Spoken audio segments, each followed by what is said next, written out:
The space station floated in the darkness between stars. It was bigger than any city on Earth. Lights covered every surface, and ships moved around it like fish in the ocean. This was the meeting place. Every important species in the galaxy sent their leaders here. Stood near the window of the human section. He was 28 years old with short black hair and tired eyes. He wore the gray uniform of Earth's diplomatic service.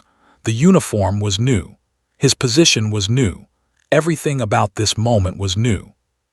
3 weeks ago, he was just a translator working in a small office.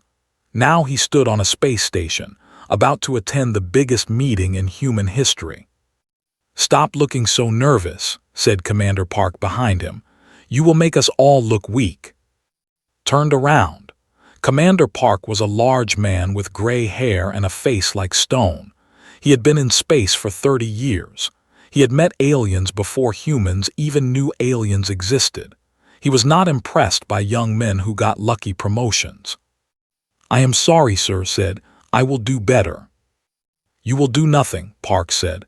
"That is your job. Stand in the back, say nothing. Do not touch anything. Do not look at anyone for too long, and most importantly," he stepped closer. His voice became very quiet. "Do not talk to Princess. Do not look at her. Do not even breathe in her direction." Felt his stomach turn cold. The Princess. Yes, Park's eyes were hard. The control half of this galaxy. Their ships could destroy Earth in one day, and their princess is here at this summit for the first time ever. Every diplomat in this station wants to speak to her. Every one of them is too scared to try. "Why?" asked. Park looked at him like he was stupid. "Because they hate mistakes. One wrong word, one wrong gesture, and they see it as an insult. Their last diplomat killed himself because he used the wrong greeting with a general. Do you understand? These people do not forgive." Nodded slowly. "I understand, sir." "Good." Park turned away. "Now get ready. The welcome ceremony starts in 1 hour."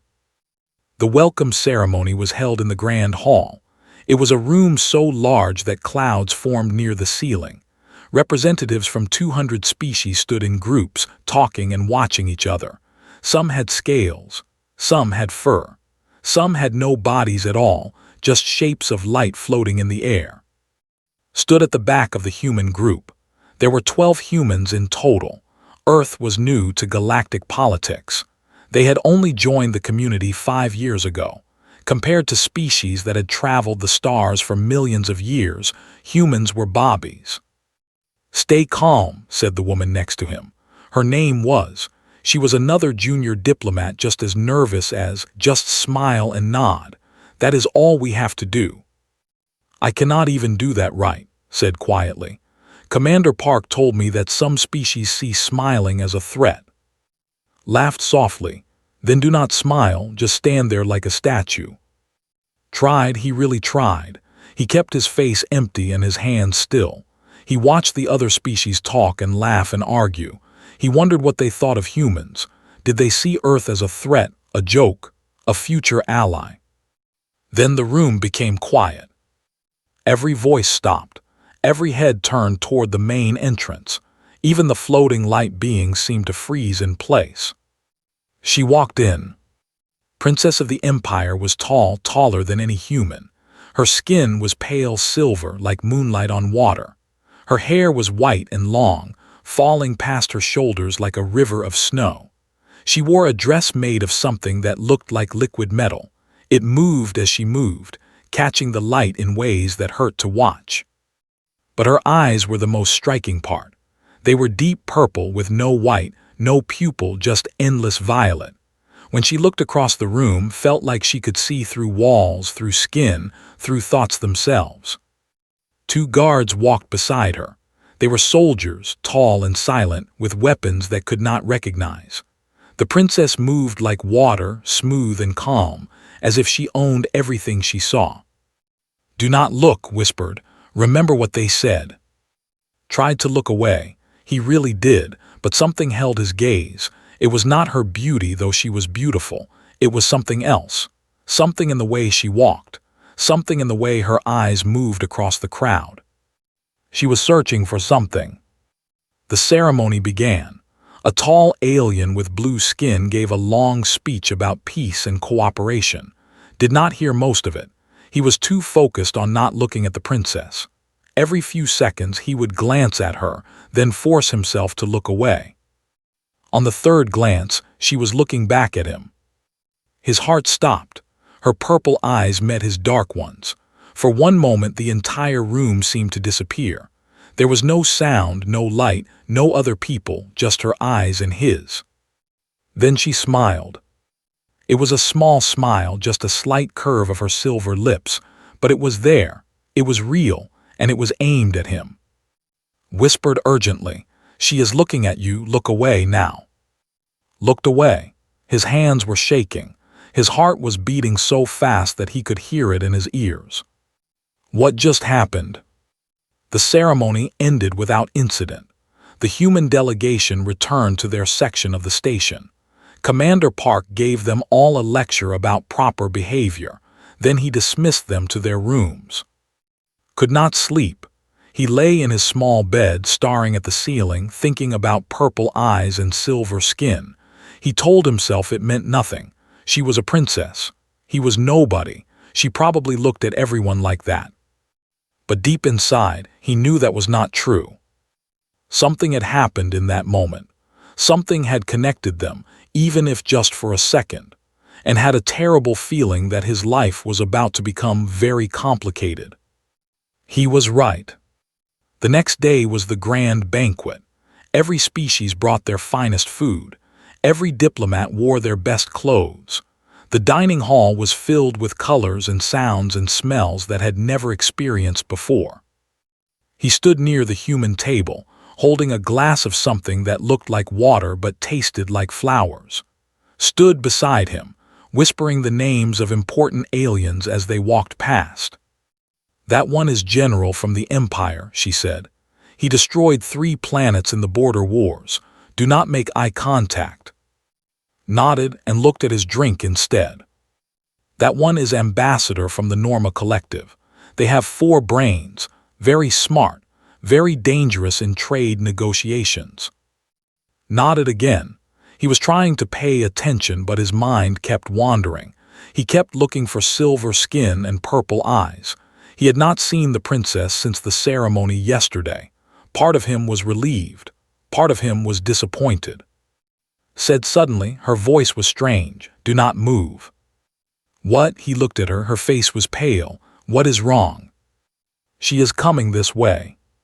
Felt ice run through his blood. He turned slowly, carefully, like a man turning to face a wild animal. Princess was walking toward the human table. She moved through the crowd like a knife through silk. Other aliens stepped aside without being asked. Her guards were nowhere to be seen. She was alone. Commander Park appeared at side.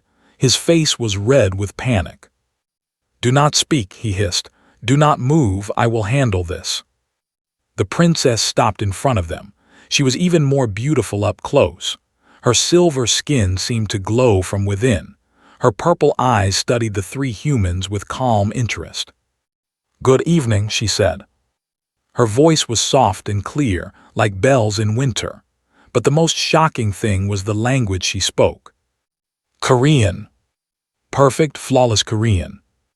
Commander Park's mouth fell open, made a small sound of shock, simply stared, unable to believe what he was hearing. "I hope I am not interrupting," the princess continued in Korean. "I wish to speak with your delegation." Park recovered first. He bowed deeply, perhaps too deeply. "Your Highness," he said, "we are honored beyond words. How may we serve you?" The princess smiled. It was the same small smile she had given yesterday. "I wish to speak with him," she said, pointing one silver finger at alone. The room seemed to freeze. Park's face went from red to white. Grabbed arm. "Your Highness," Park said carefully, "Lieutenant is very junior. Perhaps I could." "I asked for him," the princess said. Her voice was still soft, but there was steel beneath it. "Not you." Park swallowed hard. Could see him thinking, calculating, trying to find a way out. But there was no way out. A royal request was a royal command. Refusing would be worse than anything else. Of course, Your Highness, Park said finally. Lieutenant would be honored. The princess turned too. Will you walk with me, Lieutenant? His throat was dry, his legs felt weak. Every warning he had received screamed in his head. Do not talk to her, do not look at her, do not breathe in her direction. But her eyes were not threatening, they were curious, almost warm.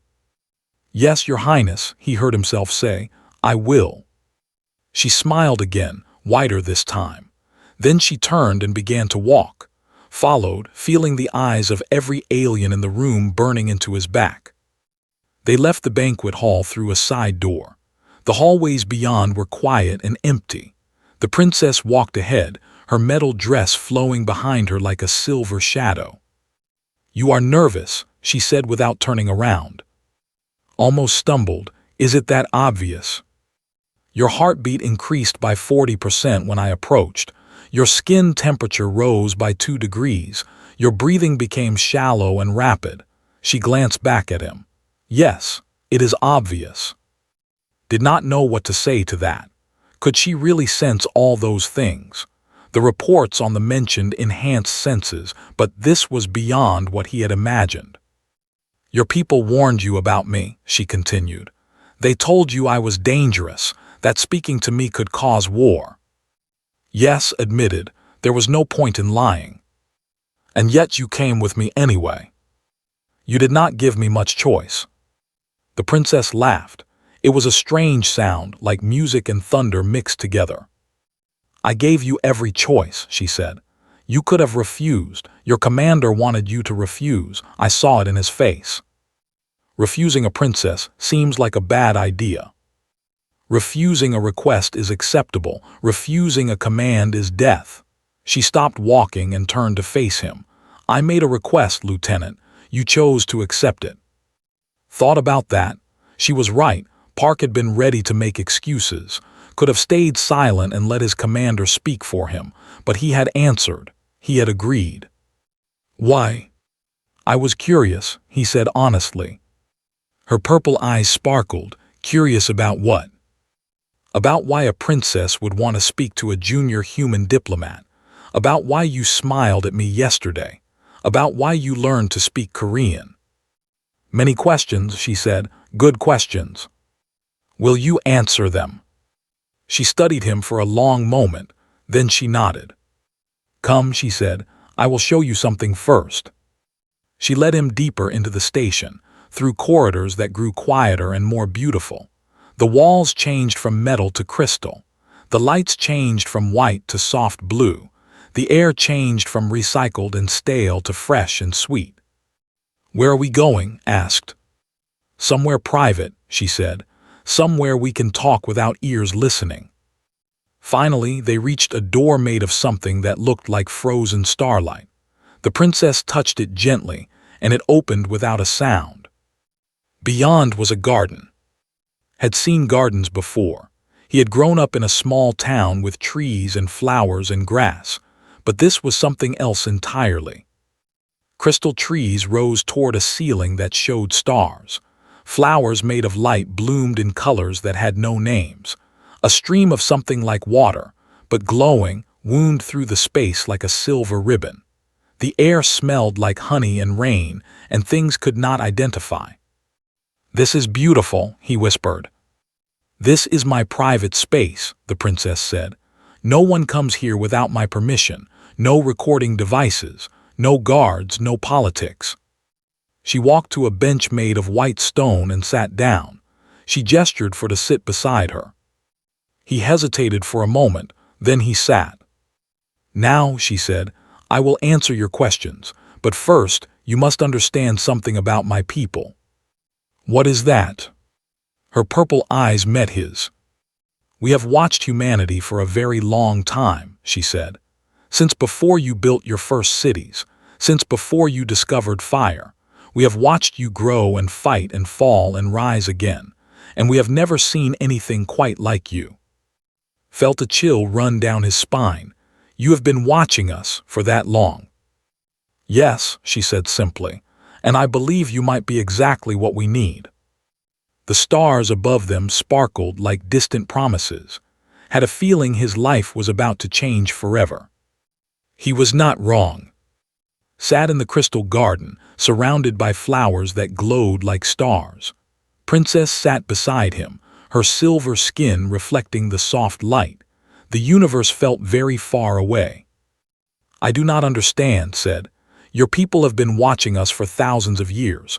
Why, we are just humans, we are not special." The princess turned to face him. Her purple eyes were deep and serious. "That is where you are wrong," she said. "You are very special, more special than you know." "How?" She was quiet for a moment, gathering her thoughts. Then she spoke. "The Empire is old," she said. "Older than most stars in this galaxy. We have conquered planets and built empires and ruled over hundreds of species. We have seen civilizations rise and fall like waves on an ocean. We have seen it all." "That sounds," Lonely said. She smiled sadly. "It is. After 1,000,000 years, everything becomes familiar. Nothing surprises us anymore. We know how species behave. We can predict what they will do, what they will say, how they will think. Every alien we meet follows the same patterns." "But not humans." "No, not humans." Her eyes brightened. "When we first found your planet, we expected the usual things. A young species, simple and predictable. We thought we would watch you for a few generations and then move on." "What happened?" "You surprised us." Laughed softly. "How did we surprise you? We spent most of our history fighting each other." "Exactly," the princess said. "You fight, you destroy, you hurt each other in terrible ways. Any other species that behaved like humans would have died long ago. They would have destroyed themselves completely." "But we did not," said slowly. "No, you did not." She leaned closer. "Every time you fell, you got back up. Every time you broke yourselves, you put the pieces back together. You survived plagues and wars and disasters that should have ended you. And not just survived, you grew stronger." Thought about human history. The wars, the diseases, the famines, the bombs. She was right. Any other species might have given up, but humans never did. "We are stubborn," he said. "You are more than stubborn," she said. "You have something my people lost long ago, something we have been searching for across 1,000 galaxies." "What is that?" "Hope." The word hung in the air between them, felt something stir in his chest. "Hope," he repeated. "Yes, they are powerful, we are advanced. We live for thousands of years and control empires that span light years, but we have forgotten how to hope. We have forgotten how to dream of better things. We see the future and know exactly what it will bring. There are no surprises, no wonder, no joy." She looked at the glowing flowers around them. "But humans dream," she continued. "You look at the stars and imagine worlds you have never seen. You make art and music and stories about places that do not exist. You fall in love with strangers. You risk everything for people you have never met. You are beautiful in your madness." Did not know what to say. No one had ever described humanity like this. Most aliens he had met saw humans as dangerous or foolish or primitive, but the princess spoke about them like they were something precious. "Why are you telling me this?" he asked. Her eyes returned to his. "Because I need you to understand why I chose you." "You said you wanted to speak to me specifically. Why? There are much more important humans than me, commanders, ambassadors, leaders." "I do not want leaders," she said. "Leaders speak words that others write for them. They think about politics and power and what is safe. I wanted someone different. I am a junior diplomat. I translate documents and carry bags." "You also disobeyed orders to save alien refugees 3 years ago." "Froze, how do you know about that?" "I told you, we have been watching." Her voice was gentle. "There was a ship full of refugees from the system. They were fleeing a plague. Your government ordered all ships to keep away. They were afraid of infection, but you stole a supply shuttle and brought them medicine." "I got in a lot of trouble for that," Sid quietly. You saved 200 lives. They were dying. What was I supposed to do? The princess smiled. That is exactly what I mean. What? You did not think about orders or rules or what was safe. You saw people in pain and you acted, without hesitation, without calculation. You just helped. Looked down at his hands. Anyone would have done the same. No, they would not. Her voice was firm. I have seen 1,000,000 species, Lieutenant. Most of them would have followed orders. Most of them would have looked away. But you ran toward the danger. You risked everything for strangers. It was the right thing to do. Yes, it was. She reached out and touched his hand. Her fingers were cool and smooth like polished stone. That is why I chose you, because you do what is right, not what is safe. Felt warmth spread from where she touched him. His heart was beating fast again. Chose me for what? He asked. Her hand, her face became serious. My empire is dying, she said. The words hit him like cold water. What? Not from outside enemies, not from war or disease. We are dying from the inside. She stood and walked to the edge of the glowing stream. There is a civil war coming. The old families are fighting over power. The military is splitting into factions. Within 10 years, the empire will tear itself apart. Why are you telling me this? Asked. This sounds like something you should tell your own people. I cannot trust my own people, she said bitterly. Everyone has an agenda. Everyone wants power. Everyone will use any information to gain advantage. If I speak to about this, they will try to manipulate me. And humans cannot manipulate you. Humans are not part of our politics. You have nothing to gain from our civil war. You are outside all of it. Stood and walked to stand beside her. Their reflections shimmered in the glowing water. What do you want from me? He asked. She turned to face him. In the soft light, she looked almost human, almost fragile. I want an ally, she said. Not a political ally, not a diplomatic ally, a friend. Someone who will tell me the truth even when it is hard. Someone who will help me do what is right even when it is dangerous. You want me to be your friend. I want you to be the first real friend I have ever had. Looked into her purple eyes. He saw loneliness there. He saw fear. He saw hope, that same hope she said humans had. She was not a cold princess of a mighty empire. She was someone lost looking for someone to trust. Why me? He asked softly. Because you are kind, she said. Because you are brave. Because when you looked at me in that ceremony hall, you did not see a princess or a threat or an opportunity. You just saw me. The garden was silent, except for the soft sound of the glowing stream. Thought about everything she had said, about watching humanity, about hope, about civil war. It was too much to process. It was crazy. It was dangerous. But looking at her eyes, he saw something he recognized. She was alone, just like him.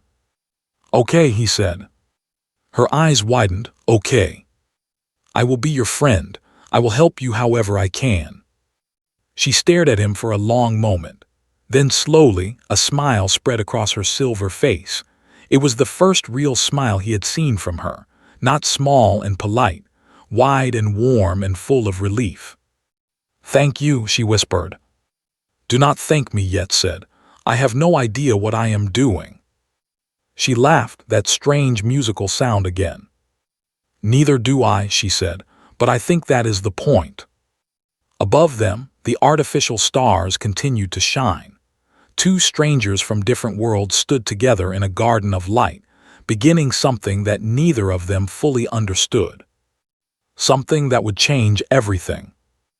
They sat together in the crystal garden for hours, told things she had never told anyone, about her childhood in the imperial palace, about her father, the emperor, who was growing old and weak, about her brothers who hated each other and wanted the throne. There are 5 of us, she said, 5 children of the emperor. Each one has their own supporters. Each one believes they should rule next. What about you? Asked. I am the youngest, and I am female, she smiled bitterly. In tradition, females do not rule. We are married off to strengthen alliances. We are tools, not leaders. That sounds unfair. It is, but it is also my protection. No one sees me as a threat. No one watches me as closely as they watch my brothers. That is why I can move freely. That is why I could come to this summit alone. Thought about this. So your brothers do not know about the civil war coming. They know they are causing it. Her eyes darkened. Each one is gathering armies, making secret deals, preparing to fight for the throne when our father dies. They do not care if the empire burns. They only care about winning. And you want to stop them. I want to save my people. She stood and began to pace. They have ruled for 1,000,000 years. We have built wonders. We have kept peace across 1,000 systems. If we fall into civil war, everything will collapse. Billions will die. Entire planets will burn. Watched her pace. Her silver hair flowed behind her like a river of moonlight. What can I do? He asked. I am just one human. I have no army, no power, no influence. She stopped packing and looked at him. You have something more valuable, she said. You have honesty. Honesty. Yes, in the court everyone lies. Every word is calculated. Every smile hides a knife. I have lived my entire life surrounded by people who want to use me. She walked back to him. But you are different. When I asked you to come with me, you said yes because you were curious. Not because you wanted power. Not because you wanted to manipulate me. You were just curious. Smiled slightly. Curiosity is not always a good thing. It is to me. She sat down beside him again. I need someone who will tell me the truth. Someone who will disagree with me when I am wrong. My advisors tell me what they think I want to hear. My family tells me what serves their interests. But you have no reason to lie to me. I might lie to protect you. That is different. Her voice softened. That is care. I can accept lies born from care. I cannot accept lies born from greed. They sat in silence for a moment. The glowing flowers swayed gently, though there was no wind. Tell me about your plan, said finally. You must have a plan. She nodded slowly. I do, but it is dangerous, and it will require more than just my efforts. Tell me. She took a deep breath. My father is old, but he is still the emperor. His word is law. If I can convince him to choose a successor now, while he is still alive, the civil war can be prevented. Can he not just choose the oldest brother? He could, but my oldest brother is cruel and foolish. He would destroy the empire through stupidity alone. She shook her head. No, my father knows this. That is why he has not chosen a successor. He hopes to find a solution before he dies. What kind of solution? A new way, something different from tradition. Her eyes met his. Perhaps a female ruler. His eyes widened. You want to be empress. I never wanted power, she said quietly. But I am the only one who cares more about our people than about winning. If I do not act, millions will die. But you said females cannot rule. Traditionally, no, but traditions can change. She smiled slightly. Especially when humans are involved. What do you mean? She leaned closer. Her voice dropped to almost a whisper. Humans fascinate my father. He has been watching your species almost as long as I have. He admires your ability to change, to adapt, to break old rules and make new ones. So you want to use humans to change tradition. I want to show my father that change is possible. That traditions are not chains, that a female can lead just as well as a male, perhaps better. She paused. And I want you to help me make that argument. Laughed in disbelief. You want me to convince the emperor to let his daughter rule. I want you to show him what humans are capable of, to remind him why he admired your species in the first place. She took his hands in hers. My father respects strength and wisdom, but most of all, he respects courage. The courage to do what is right, even when it is dangerous. Like stealing a shuttle to save refugees. Exactly like that, her grip tightened. You did not know those aliens. You had no reason to risk your career, your freedom, your life, but you did it anyway, because it was right.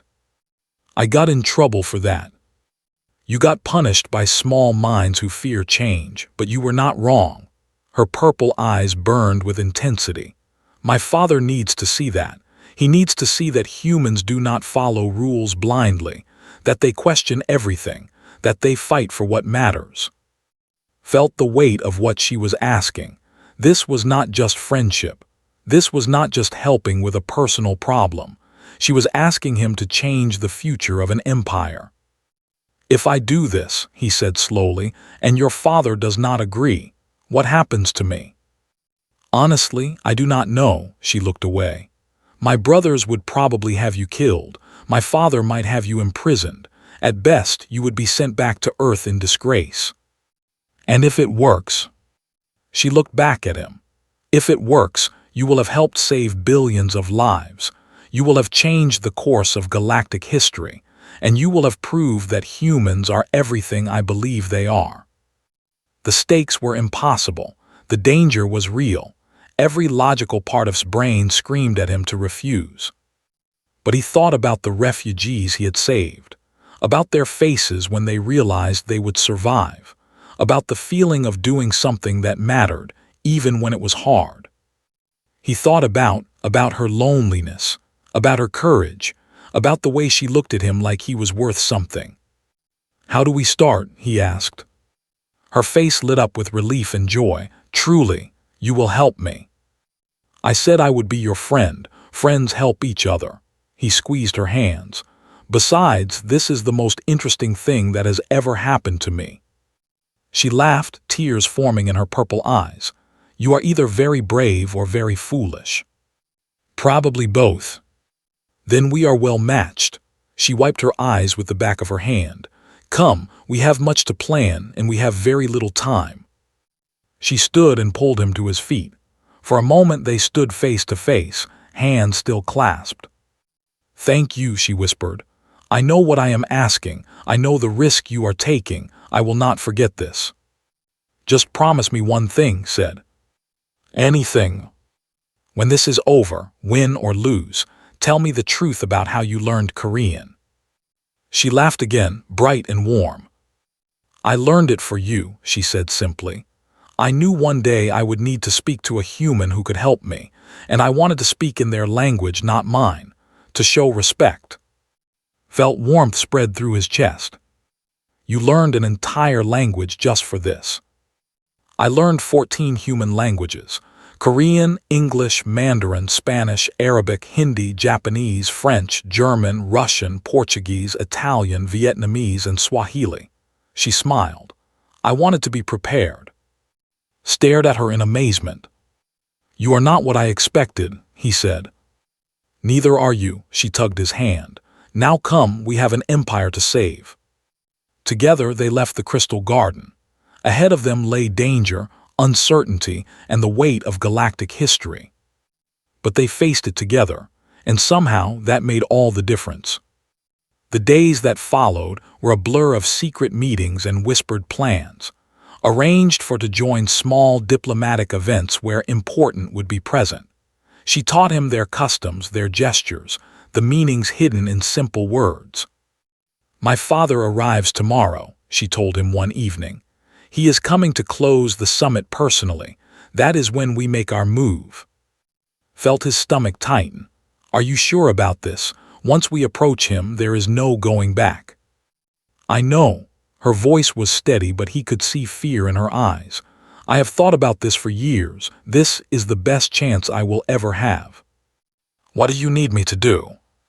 Be yourself, be human. Show my father what I see in your species. She placed a hand on his shoulder. He will test you, he will push you, he will try to find weakness. Do not hide who you are. Do not pretend to be more than you are. Just be honest. I can do honest, said. It is the only thing I am good at. She smiled. That is not true. You are good at many things. You just do not see them yet. The next morning, the station buzzed with activity. Emperor of the Empire had arrived. His ship was larger than cities, covered in weapons that could destroy worlds. Thousands of soldiers accompanied him. The entire station felt his presence like a weight pressing down on everything. Commander Park pulled aside before the welcoming ceremony. "What are you doing?" Park demanded. "You have been spending time with the princess. People are talking." "We are friends," said simply. "Friends?" Park looked like he might explode. "She is royalty. You are nothing. What could you possibly have to offer her?" Thought about everything he and had discussed, about hope, about courage, about doing what was right. "Honesty," he said. "I offer her honesty." Park stared at him for a long moment. Then he shook his head. "You are either going to make history or destroy us all," he said. "I just hope I am not around to see which one." The Emperor's welcoming ceremony was held in the Grand Hall, the same room where had first seen, but now it felt different, smaller, more dangerous. Emperor stood at the center of the room. He was tall like all, but broader, more powerful. His skin was darker silver, almost gray. His eyes were not purple but gold, burning like captured suns. He wore armor that seemed to be made of living metal, shifting and flowing around his body. He looked ancient and terrifying, but when looked closely he saw something else: tiredness, sadness, the weight of 1,000,000 years. Approached her father and bowed deeply. They spoke in, too quiet for anyone else to hear. Then the Emperor's golden eyes swept across the room. They stopped on. Felt like he had been hit by lightning. Those eyes saw everything, every fear, every doubt, every secret. The Emperor raised one hand and pointed at him. "You," he said, his voice was deep as oceans, "come forward." The room went silent. Every alien turned to look at. Commander Park made a strangled sound of horror, grabbed his arm, trying to hold him back, but gently removed her hand and walked forward. Each step felt like a mile. His legs trembled, his heart pounded, but he kept walking until he stood before the Emperor of the... "So you are the human my daughter speaks of," the Emperor said, "the one who steals ships and saves strangers." "I am, Your Majesty," said. His voice was steadier than he expected. "My daughter says you are different from other humans, that you have courage and kindness in equal measure." The golden eyes narrowed. "Is this true?" "I do not know if I am different," said honestly. "I know many humans who are braver and kinder than me. I just try to do what is right when I can." "And what is right, how do you know?" Thought about the question carefully. "I feel it," he said finally. "When I see someone in pain, something inside me says to help. When I see something wrong, something inside me says to fix it. I do not always succeed. I make mistakes, but I always try." The Emperor studied him for a long moment. "My species has lived for millions of years," he said slowly. "We have seen everything, done everything. We thought we understood the universe, but then we found humans." He began to circle, like a predator examining prey. "You are young, weak, short-lived. You fight among yourselves, you destroy your own world. By all logic, you should have died long ago." He stopped directly in front of. "But you did not, and I want to know why." Took a deep breath. This was the moment had prepared him for. "Because we do not accept death," he said. "When the universe tells us we cannot succeed, we try anyway. When logic says to give up, we keep fighting. We know we are weak. We know we might fail, but we refuse to stop." "Why?" "Because hope is stronger than logic. Because courage is stronger than fear. Because every human carries a light inside them, small and fragile, and we would rather die protecting that light than live in darkness." The room was completely silent. No one moved, no one breathed. The Emperor's golden eyes bored into. Seconds passed, then minutes. Then slowly the Emperor smiled. "My daughter chose well," he said. He turned to face the assembled delegates. "For too long we have believed we knew everything," he announced. "We have lived in the past, clinging to traditions that no longer serve us. but change is coming, whether we accept it or not. He placed a hand on shoulder. My daughter has shown me courage I did not know she possessed. She has brought me an ally from the most unexpected place, and she has reminded me why the once ruled with wisdom, not just power. His voice echoed through the hall. I name Princess as my heir. She will be the first empress in history, and she will have the support of humanity, our and most remarkable allies. The room erupted. Some cheered, some protested, some stood in stunned silence, but through it all caught's eye. She was crying, smiling and crying at the same time. Thank you, she mouthed silently. Just nodded, his own eyes were wet. Later, after the chaos had settled, they found each other in the crystal garden. The glowing flowers seemed brighter than before. We did it, breathed. I cannot believe we did it. You did it, said. I just talked. You did more than talk. You showed my father what I could not explain. You showed him hope. She took his hands in hers. In culture, there is a gesture that binds people together. It is not marriage. It is deeper than that. It is a promise of souls, a connection that cannot be broken. What is the gesture? She lifted their joined hands. This, she said, holding hands and making a promise. When two do this, they are bound forever, not as lovers necessarily, as something more, partners, family, two souls that choose each other. Looked at their intertwined fingers. Are we doing this now? He asked softly. If you want to, no pressure, no obligation, just a choice. He thought about everything that had happened, about the warnings he had ignored, about the princess who had seen something in him, about the future they had begun together. I choose you, he said. I choose you too, she whispered. They stood in the garden of light, hands clasped, souls joined. Outside, the galaxy waited with all its dangers and wonders. Civil war still threatened, enemies still plotted, nothing was certain. But they faced it together, human and two people who had no reason to trust each other, but did anyway.